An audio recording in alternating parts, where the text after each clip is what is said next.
जय हिंद दोस्तों। अधिगम अक्षमता विकार क्या होता है? सी टेट, सुपर टेट या किसी भी गवर्नमेंट एग्जाम की तैयारी कर रहे हो तो उसमें इससे प्रश्न पूछा जाता है। एग्जाम तो छोड़ो, ये बच्चों संबंधी विकार होता, इसमें इसके बारे में तुम्हें जानकारी होनी चाहिए कि कहीं तुम्हारे आस पड़ोस का कोई बच्चा इससे पीड़ित तो नहीं है। तो दोस्तों एक एक करके समझ लेते हैं कि अधिगम अक्षमता विकार क्या होते हैं। यहाँ पे मैंने कुछ लिख दिए, कुछ और रह गए, लेकिन मैंने यहाँ पे केवल वही कवर करे जो एग्जाम में पूछे जाते हैं। अधिगम अक्षमता विकार है टॉपिक का नाम। डिसलेक्सिया, सबसे पहले जो विकार है वो है डिसलेक्सिया। तुमने तारे जमी पर मूवी देखी होगी, उसमें वो बच्चा जिस बीमारी से पीड़ित होता है उस बीमारी का नाम है डिसलेक्सिया। तो उस बच्चे को क्या बीमारी थी? पठन संबंधी विकार था कि वो पढ़ नहीं पाता था अच्छे से। तो जिस बीमारी में बच्चा अच्छे से पढ़ नहीं पाता वो बीमारी क्या कहलाती? डिसलेक्सिया कहलाती। जैसे अगर मान लो मैंने यहाँ पर लिख दिया LUX, तो वो लक्स नहीं पढ़ेगा, इसे लुक्स पढ़ेगा। क्या पढ़ेगा? लुक्स पढ़ेगा। तो पठन संबंधी विकार जिस बीमारी में होती या जिस विकार में होता उसे डिसलेक्सिया बोलते हैं। अब पेपर में क्या प्रश्न पूछ लेगा वो कि पठन संबंधी जो विकार को क्या बोलते हैं? हम ऑप्शन में दे देगा डिसलेक्सिया, डिसग्राफिया, डिसकैलकुलिया, डिस्प्रेसिया, कुछ भी दे देगा। तो अगर इसे तुम अच्छे से समझ लोगे तो पेपर में प्रश्न गलत करके नहीं आओगे। नेक्स्ट है डिसग्राफिया, जिसमें लेखन संबंधी विकार हो। देखो इसमें ट्रिक भी है। लक्ष्य मैंने लिखा है यहाँ पे एग्जाम्पल, लक्ष्य से क्या हो गया? लक्ष्या, और लक्ष्य को क्या पढ़ रहा था? वो लुक्स पढ़ रहा था। तो पढ़ने संबंधी मतलब बीमारी हो रही थी किसमें?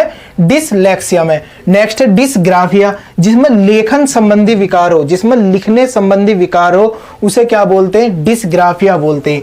देखो लेखन, अब देखो ट्रिक क्या होगी इसकी।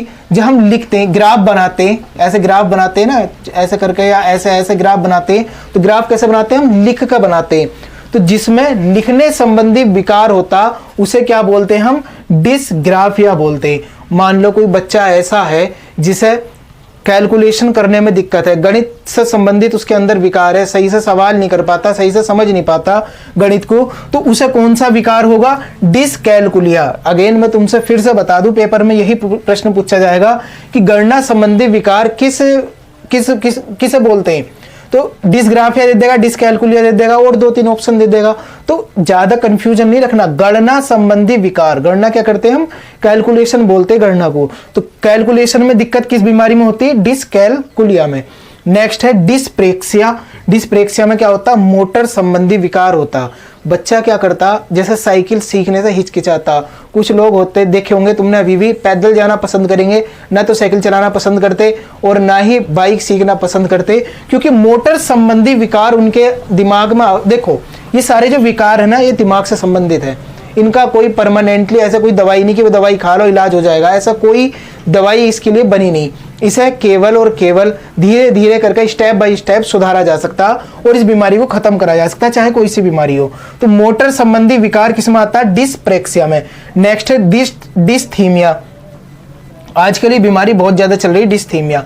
तनाव संबंधी विकार। देखो अगर किसी चीज को लेकर टेंशन हो गई, थोड़े टाइम तक है, हो ही 2-4 मिनट रुकी फिर चली गई, ये चलो 10-15 मिनट रुकी चली गई तो कोई दिक्कत नहीं है, वो क्या हो गया? एक नेचुरल है। लेकिन तनाव 1 दिन, 2 दिन, 1 महीने, एक साल इस तरीके से लगातार बना हुआ है, तो समझ लो बीमारी का नाम क्या हो गया? डिस्थीमिया। क्यों? क्योंकि तनाव जो है लंबे समय से बना हुआ है और जा नहीं रहा, तो जिसमें तनाव लंबे समय से बना रहता है उसे डिस्थीमिया बोलते हैं। डिस्मोर्फिया, अपने आप को सुंदर, लंबा व ताकतवर समझना। देखो इसमें होता क्या है, आदमी ना अपने आप को दूसरे से कंपेयर करने लगता है। बच्चा जो अपने आप को कंपेयर करने लगता कि यार वो मुझसे ज्यादा सुंदर है, मैं उससे ज्यादा मतलब काला हूं या गोरा हूं, इस तरीके से समझने लगता।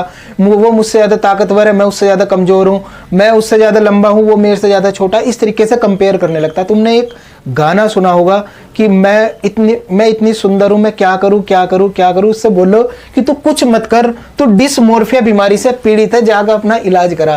तो इस तरीके से याद कर सकते हो। जस्ट ट्रिक थी और कुछ नहीं था कि अपने आप को सुंदर, मतलब जब आदमी अपने आप को कंपेयर करने लगता तो वो किस बीमारी से ग्रसित हो जाता? डिसमोर्फिया से।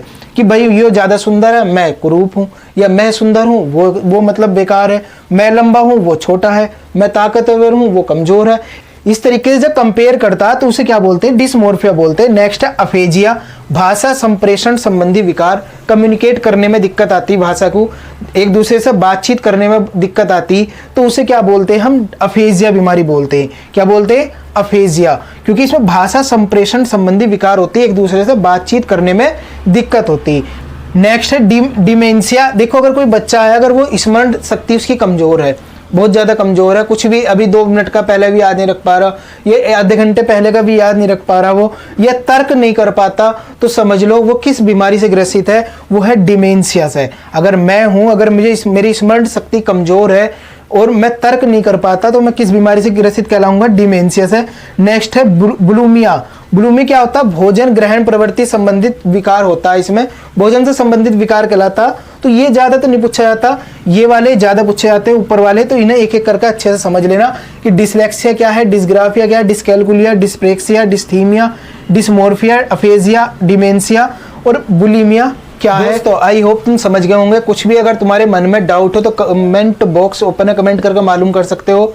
और दोस्तों मैंने तुम्हें बता दिया, इनका कोई ऐसा टैबलेट नहीं है, कोई ऐसी इंजेक्शन नहीं बना अभी तक जो इनका परमानेंटली एकदम गोली खाते ही इलाज हो जाए। इसका धीरे धीरे स्टेप बाय स्टेप करके इन्हें खत्म करा जा सकता। तो दोस्तों लेक्चर तुम्हें कैसा लगा? पसंद आया हो तो लाइक करना। मिलते हैं फिर नेक्स्ट लेक्चर में, तब तक के लिए थैंक्स अ लॉट। जय हिंद।